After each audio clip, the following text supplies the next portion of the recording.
साथ हाजिर शुभम सोनी। और अच्छी और खास खबर आपको दिखा रहे हैं जिला छतरपुर के लिए, जहां आगामी कुछ दिनों में छतरपुर जिले में भी कोविड-19 के टीकाकरण का कार्य शुरू किया जाएगा। ऐसी जानकारी जिला कलेक्टर ने वीडियो के माध्यम से दी है।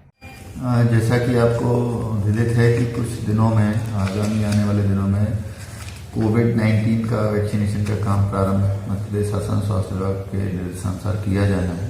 छतरपुर जिले में लगभग 8,815 लोगों को, जो स्वास्थ्य कार्यकर्ता या स्वास्थ्य विभाग से जुड़े हुए लोग हैं, प्राइवेट और सरकारी, उनका वैक्सीनेशन किया जाएगा।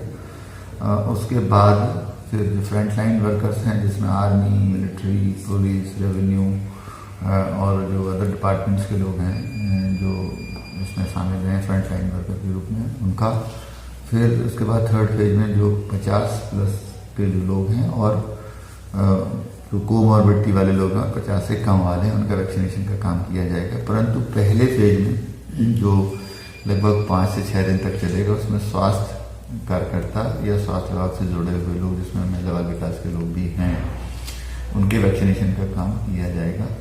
देश के अलग अलग राज्य और जिले से जुड़ी तमाम छोटी और बड़ी खबरों पर नजर बनाए रखने के लिए देखते रहें अद्भुत आवाज न्यूज चैनल। फिलहाल शुभम सोनी के साथ पूरी टीम को दीजिएगा इजाजत। अगले बुलेटिन में होगी आपसे फिर मुलाकात। तब तक के लिए देखते रहें अद्भुत आवाज। नमस्कार।